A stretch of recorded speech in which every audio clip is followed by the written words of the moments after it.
Today I'm going to be reviewing my 2016 Dodge Challenger RT.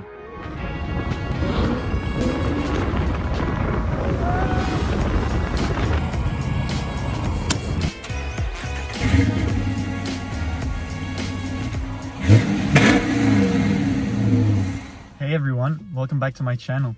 If you're new here, make sure to subscribe and leave a like if you enjoy the video. So I've had this car for 9 months now, and I've put around 11,000 kilometers on it. I'll do the conversion for the US, that amount of miles.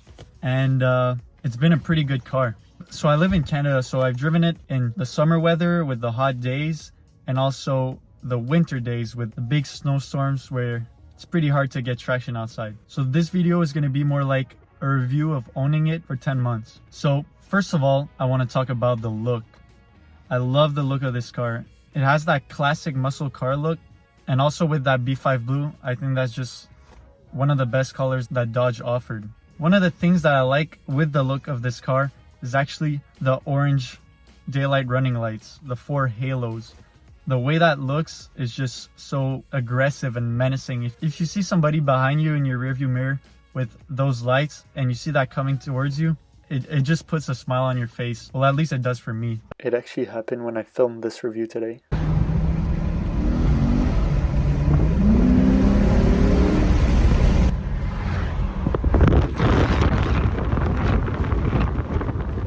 But more on that later, so stay tuned.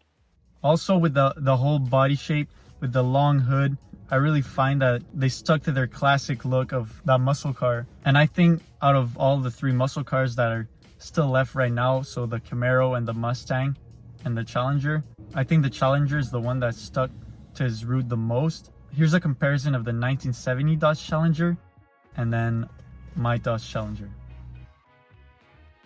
The second thing that I want to talk about is actually the power of this car. So this car has a 5.7 liter Hemi V8 that pushes 372 horsepower and 410 pound-feet of torque.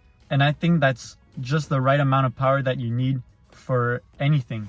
This car can be good to merge on the highway or pass anyone.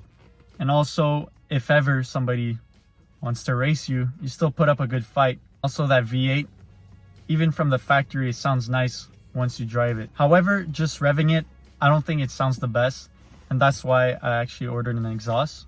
The next thing that I want to talk about with this car is actually the practicality. So first of all, this car is a 5-seater, and unlike the other cars like the Camaros and the Mustangs, you can actually fit 5 people. I don't recommend you doing it. However, with the size of the cabin, you actually have some headroom in the back, so you're not all crunched up like in the Mustangs or the Camaros. I actually have a friend that has a Mustang, and I sat in his back seat, and it's not the best experience. But that's not the reason you're buying this car. Also, with practicality comes the trunk space. So if you're gonna use it as a daily driver, still have pretty big trunk space. You can actually fit a lot in that trunk space.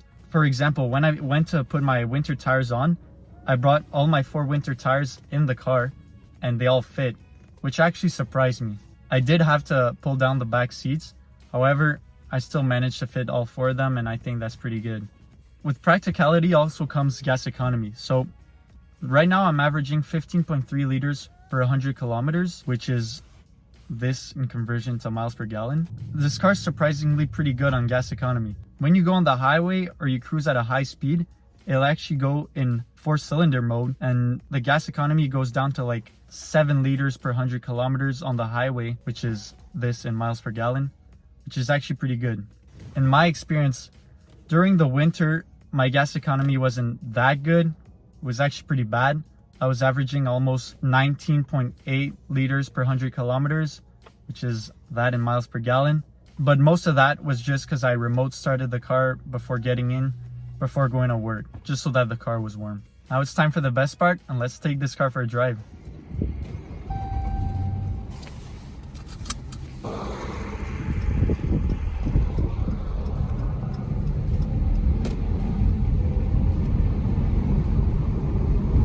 I'm gonna give a little pull here.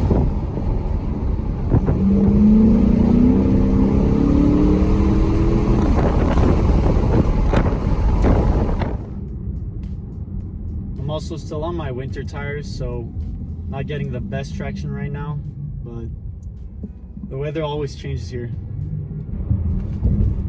We got a bit of open road here, so let's just...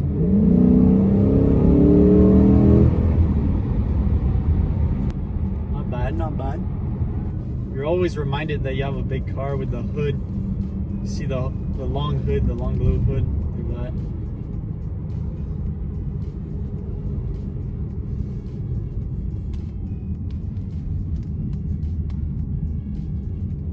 Let's give it a low pull here.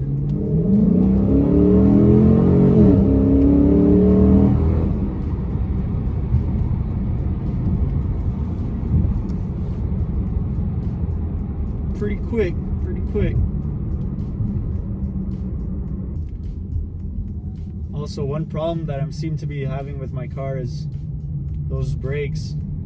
Even when I got the new brakes put on, they were squeaking, so that's kind of annoying.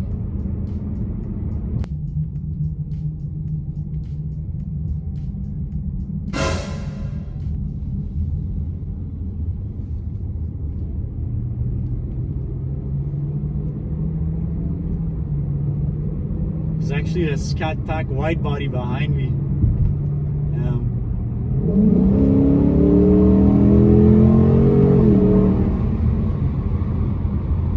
Woo!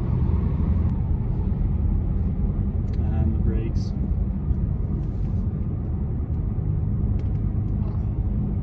It looks so mean with that wide body. Try to get a shot of it.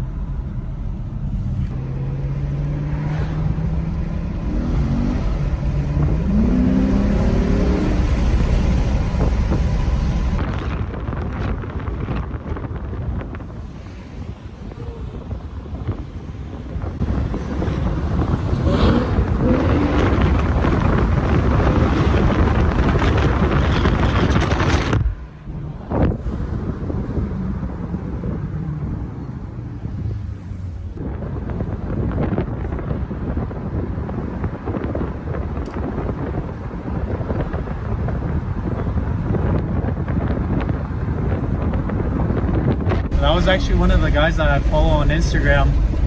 He's got that Scat Pack wide body. He's done a bunch of mods to it, and it looks sick. It sounds incredible. And also, just spoke with him. He's having the same problem as me with the brake squeaking. So, yeah. Shout out the Tire Smoker on Instagram. Go follow him.